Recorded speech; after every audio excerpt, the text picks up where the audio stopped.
아멘. 하나님의 말씀 신약성경 204초 사도행전 10장 1절로 8절 말씀까지 교독하시고 8절은 같이 읽습니다. 가이사랴에 고넬료라는 사람이 있으니 이달리아 부대라 하는 군대의 백부장이라. 그가 경건하여 온 집안과 더불어 하나님을 경외하며 백성을 많이 구제하고 하나님께 항상 기도하더니 하루는 제9시쯤 되어 환상 중에 밝히 보매 하나님의 사자가 들어와 이르되 고넬료야 하니, 고넬료가 주목하였고 두려워 이르되 주여 무슨 일이니까? 천사가 이르되 네 기도와 구제가 하나님 앞에 상달되어 기억하신 바가 되었으니 네가 지금 사람들을 요바에 보내어 베드로라는 시몬을 청하라.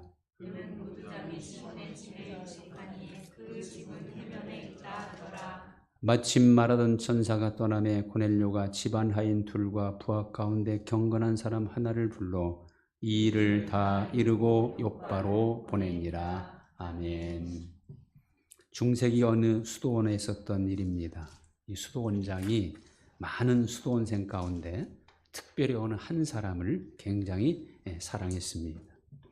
다른 수도원생들은 원장이 인간 차별을 한다고 투덜대면서 그 수도원생을 미워했습니다.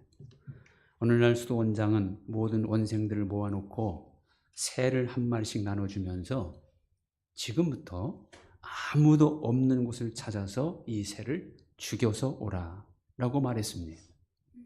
얼마 후에 모든 수도원생들이 새를 죽여가지고 왔습니다. 그런데 원장이 사랑하는 수도원생만 산 채로 가지고 왔습니다. 다른 원생들은 그렇게 생각합니다. 이제 원장의 말에 불순종했기 때문에 이제 저 원생도 미움을 받을 것이다. 그렇게 생각을 했어요. 근데 원장이 사랑하는 수원생이 묻습니다. 왜 자네만 새를 죽여오지 않았는가? 그러자 그 사람이 이렇게 말합니다. 원장이, 저는 아무리 찾아도 아무도 없는 곳을 찾을 수 없었습니다. 어디를 가도 하나님께서 저를 보고 계셔서 이 새를 죽일 수가 없었습니다. 이 말을 들은 원장은 다른 원생들에게 이제 내가 이 사람을 특별히 사랑하는 이유를 알겠는가? 라고 반문을 했습니다. 우리는 어디서도 혼자일 수 없고 언제든지 혼자일 수 없습니다. 왜냐하면 우리를 사랑하시는 하나님, 우리의 모든 것을 감찰하시는 하나님께서 언제나 어디서나 나를 주목하고 계시기 때문입니다. 이런 의식으로 사는 것이 신전의식이고 지금은 어느 때보다도 이런 의식이 필요한 때입니다. 하나님을 믿는 사람들은 이런 의식을 가지고 살아야 소망을 잃지 않을 수 있습니다. 왜냐하면 하나님을 믿는 일이야말로 세상에서는 억울함을 당할 수 있고 손해보는 것 같고 사람들로부터는 오히려 오해를 받아서 비웃음을 당할 수도 있기 때문이죠. 우리의 믿음이 하나님을 향한 우리의 모든 노력들이 헛된 것처럼 보일 때도 있지만 그러나 하나님은 우리의 수고를 아시고 우리의 억울함을 감찰하고 계셔서 반드시 심은 대로 거두게 하십니다. 우린 여기에 소망이 있는 것이죠. 하나님이 나를 알아주신다. 하나님이 나를 보고 계신다. 나의 모든 걸 다 기억하고 계신다. 이 사실이 우리로 하여금 낙심하지 않고 하나님을 의지하며 살게 하는 것입니다. 우리 하나님은 우리의 머리털까지도 세심받으시는 분입니다. 철저하게 반드시 행한 대로 보응하시고 심은 대로 거두게 하십니다. 그러므로 우리는 하나님을 향하여 선한 것, 좋은 것을 심으면 됩니다. 그리하면 하나님이 반드시 정확하게 그대로 갚아주시는 겁니다. 이스라엘 민족이 애굽에서 430년간 종살이하죠. 애굽왕 바로는 자기들의 노예인 이스라엘 민족이 번창하는 것을 철저히 경계합니다. 그들의 번성을 막기 위해서 심한 노역을 시켜 고달프게 만들 뿐 아니라 남자아이를 낳으면 죽이는 정책을 펴기도 하고 그 정책이 히브리 산파들에 실패하자 이제는 남자아이는 무조건 나일강에 버리라고 명령하죠. 이 얼마나 고통스러운 상황입니까? 이 상황 속에서 우리는 이런 의문을 가질 수 있습니다. 정말 하나님은 이스라엘 민족의 하나님이란 말인가? 하나님이 정말 살아계신다면 왜 당신이 택하는 백성들을 그런 고통 속에 그것도 430년이나 두신단 말인가? 하나님도 애굽의 세력 앞에 아무것도 할 수 없으신 그런 무능한 분은 아닌가? 과연 하나님은 이스라엘 민족을 사랑하기는 하는가? 그들이 그런 고통을 당할 때 하나님은 도대체 무엇을 하고 계신단 말인가? 이런 의문을 가질 수 있죠. 그러나 하나님은 무능하신 것도 아니었고 이스라엘을 절대 잊어버리신 것도 아니었습니다. 뭐 하셨습니까? 기다리셨습니다. 하나님이 구체적으로 가장 선하게 역사하실 때를 기다리신 것이지요. 그동안에 당신의 백성들이 당하고 있는 고통도 알고 계셨고 보고 계셨습니다. 오히려 그들보다도 하나님은 더 아파하셨습니다. 마침내 때가 되자 하나님은 모세를 불러 이스라엘의 구원자로 세우시고 그를 통하여 애굽에서 해방시키시죠. 그렇습니다. 하나님은 절대 당신의 백성, 당신의 자녀들을 한순간고 단 한 곳에서도 혼자인 채 버려두는 분이 아닙니다. 우리가 기뻐할 일이 있을 때는 하나님이 더 기뻐하시고 우리가 힘들어할 때는 하나님이 더 힘들어하십니다. 하나님은 언제나 우리와 함께 웃으시고 우리와 함께 우시는 분입니다. 절대 우리의 눈물과 고통을 외면하지 못하시는 분입니다. 신대원을 막 졸업한 전도사가 어느 교회에서 부교육자로 사역을 하는데 너무 힘들었어요. 자기가 생각했던 이상적인 교회의 모습보다는 오히려 교회가 더 문제가 많고 교인들도 다 순한 양 같지 않고 작은 실수조차도 용서는커녕 비판을 많이 하는 것이었습니다. 계속 이런 것을 보다가는 자기가 목회자가 되려 한 것마저도 포기하게 될까 봐 이 교회 사역을 그만두려고 마음을 먹고는 담임 목사에 가서 목사님 저 이제 사역을 그만두겠습니다. 사직서를 내밀었습니다. 사직서를 본 담임 목사는 전도사님은 왜 나에게 사직서를 냅니까? 전도사님은 이 사역을 시작할 때 주님이 불러서 하게 됐다고 말하지 않았습니까? 그렇다면 전도사님을 부르고 세워주신 그분께 사표를 제출하십시오. 지금 당장 무릎을 꿇고 주님께 그만두겠다고 말해 보십시오. 내가 너무 힘들다고, 사람들이 나를 비판한다고, 그래서 이 사역을 그만두겠다고. 그러자 그 전도사는 목사님, 주님께 말씀드리는 곤란할 것 같습니다. 주님은 저에게 분명 이 사역을 계속하라고 하실 것만 같네요 라고 대답했습니다. 그러자 목사는 그분이 그렇게 말씀하시면 계속 하셔야죠. 결국 전도사는 네, 계속하겠습니다 하고 내밀었던 사직서를 다시 가져갔습니다. 우리는 하나님이 불러주신 사람이고 하나님이 세워주신 사람이고 하나님이 세상에서 가장 존귀히 여기는 사람입니다. 아버지이신 하나님은 세상의 그 많은 사람들 중 자녀인 우리에게 가장 주목하고 계십니다. 그래서 절대 우리가 잘못되도록 절대 우리가 지속적인 어려움 속에 혼자 두지 않으십니다. 우리는 이런 하나님을 붙잡아야 합니다. 하나님은 결코 우리를 실망시키지 않으십니다. 하나님이 하시는 일에는 어떤 실수나 실패도 없습니다. 자, 오늘 말씀에서 우리는 이방 세계의 복음의 문을 열어놓은 역할을 하는 사람을 만날 수 있지요. 바로 고넬료라는 사람입니다. 초대교회에는 두 종류의 기독교인이 있었어요. 하나는 유대인 기독교인, 또 하나는 이방인 기독교인. 근데 이 둘 사이에는 항상 갈등과 긴장이 있었습니다. 왜냐하면 유대인 기독교인은 예수를 믿지만 아직도 할례를 받지 않으면 구원받을 수 없다고 주장하고 여전히 율법 준수를 강요했기 때문입니다. 그런데 이방인 기독교인에 있어서 이 할례와 율법 준수, 특히 정결법을 지킨다는 것은 신앙생활에 큰 올무가 되었던 겁니다. 그래서 이방인 기독교인 교회에서는 바울과 바나바를 예루살렘 교회에 파송하여 사도들과 장로들이 모여 이 문제에 대해서 의논을 하게 되죠. 이것이 사도행전 15장에 나오는 예루살렘 공회입니다. 많은 변론들이 있습니다. 쉽게 결론이 나지 않습니다. 이때 베드로가 나서서 정리를 하고 결국 베드로의 증언을 통하여 이방인 기독교인들에게 우상의 더러운 것과 음행, 그리고 목매어 죽인 것과 피를 멀리하는 것 외에는 다 허용하는 것으로 결정이 나죠. 이 결정이야말로 복음이 이방 세계로 전파되는 기폭제가 되었던 겁니다. 그럼 베드로는 거기에서 뭘 증언합니까? 그가 고넬료 집에서 경험한 사실을 증언했습니다.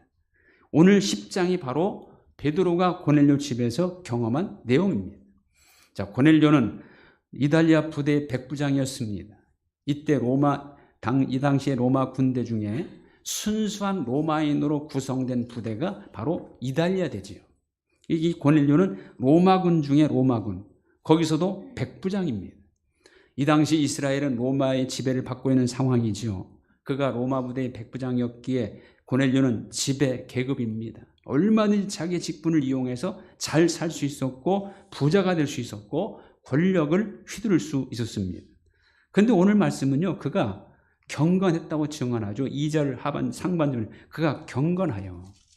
그가 경건했다는 것은 그가 하나님을 알고 있었고 하나님과 관계를 맺고 있었다는 것을 의미합니다. 이방인이고 높은 지위에 있었지만 그는 경건한 사람이었던 겁니다.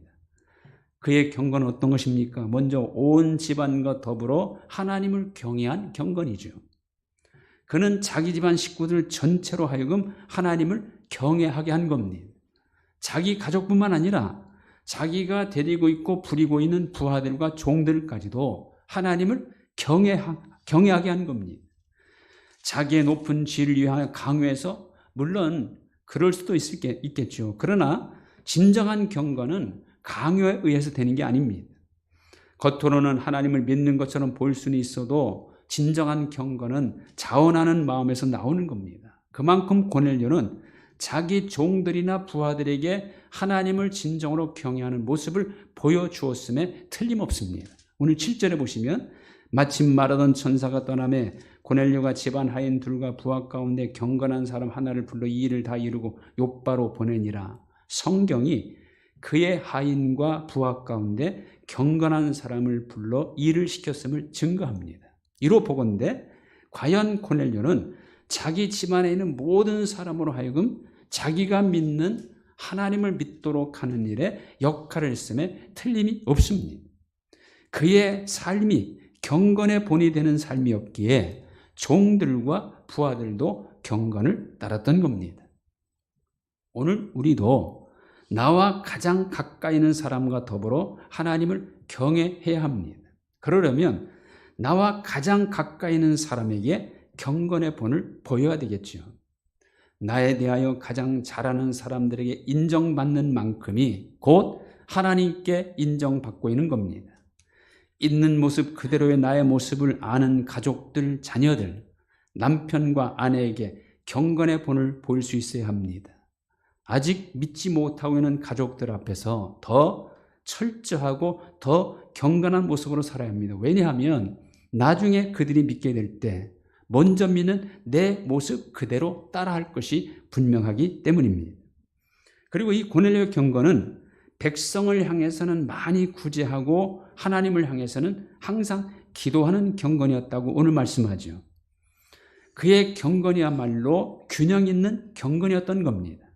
하나님도 사랑했고 사람도 사랑했고 하나님과의 관계도 잘 맺었고 사람들과의 관계도 잘 맺었다는 겁니다.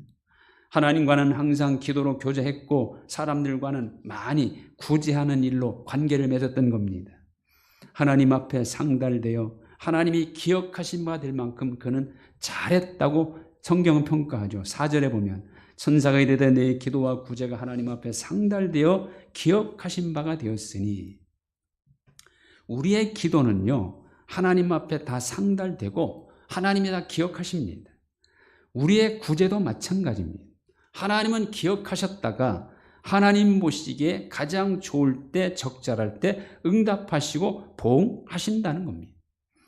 하나님은 고넬료의 기도를 기억하셨다가 그의 구제를 기억하고 계셨다가 그에 대한 보응을 이제 하시겠다는 겁니다. 그래서 5절에서 내가 지금 사람들을 요바에 보내어 베드로라는 사람 시몬을 청하라 하신 겁니다. 왜냐하면 베드로를 통하여 말씀을 듣게 하고 성령을 체험하게 하기 위해서죠. 오늘 10장 44절에 보면 베드로가 이 말을 할 때에 성령이 말씀 듣는 모든 사람에게 내려오시니 베드로와 함께 온 할례받은 신자들이 이방인들에게도 성령 부어 주심으로 말미암아 논란이 이는 방언을 말하며 하나님 높임을 들음이러라.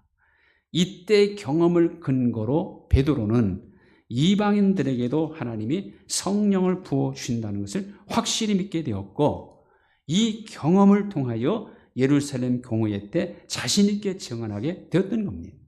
결국 고넬료의 기도와 구제가 집안 사람들에게는 성령을 받는 은혜로, 그리고 이방인들에게는 복음의 문을 여는 은혜로 응답받은 겁니다. 그렇습니다. 우리의 기도는 절대 헛되지 않습니다. 하나도 땅에 떨어지지 않습니다.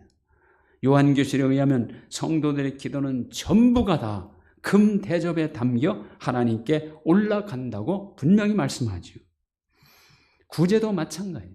하나님을 향해서는 항상 기도하고 사람을 향해서는 많이 구제하는 것이 고넬료의 경건이었고, 그 경건은 하나님이 기억하셨다가 결정적으로 가장 좋은 것으로 응답해 주신 겁니다. 뿐만 아니라 고넬료의 경건은 자기 주변 사람들로부터 인정받았다는 겁니다. 그것도 그의 종들과 부하들로부터죠. 사실 이것은 쉽지 않은 일입니다. 여러분, 진짜 좋은 인격자는 누구에게 인정받는 사람입니까? 자기와 가장 가까이 있는 사람, 자기 자녀, 자기 밑에서 일하는 사람, 이런 사람들이 인정받는 사람입니다.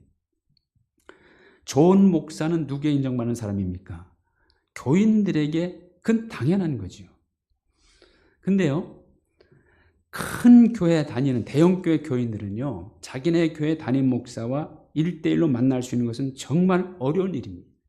대부분 교인들은, 대형교회 교인들은 담임 목사를 언제 만나느냐? 주일 난 예배 때 설교할 때만, 그것도 멀리서 혹시 화면으로만 바라보는 것이 대부분입니다.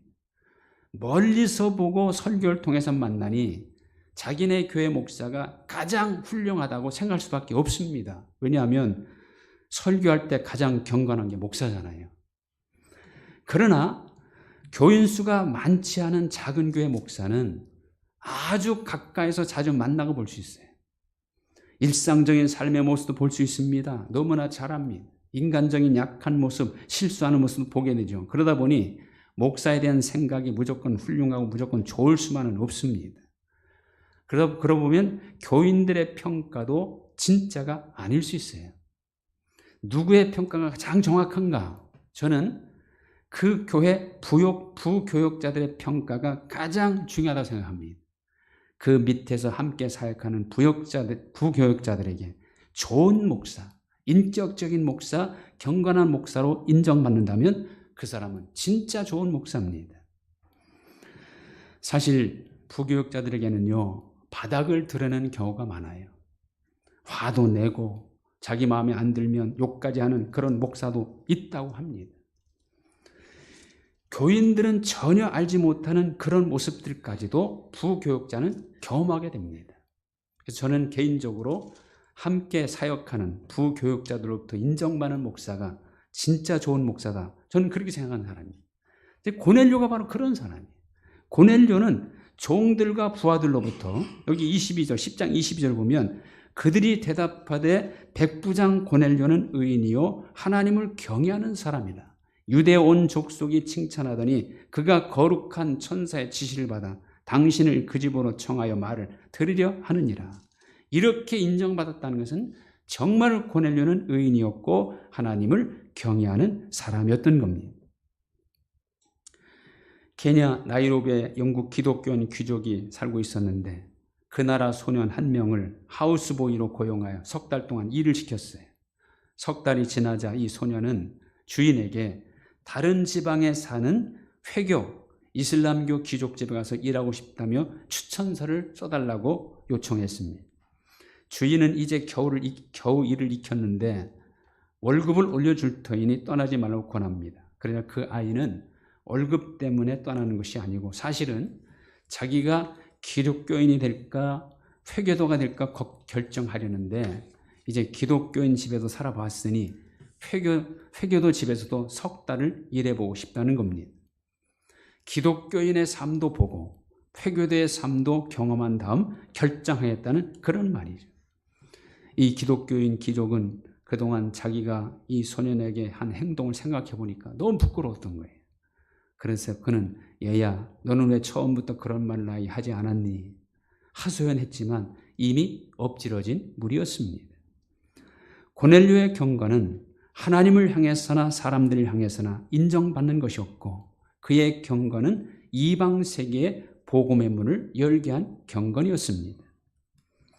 우리 믿지 않은 사람들은요, 믿는 우리들에게 특별한 기대를 하고 있습니다.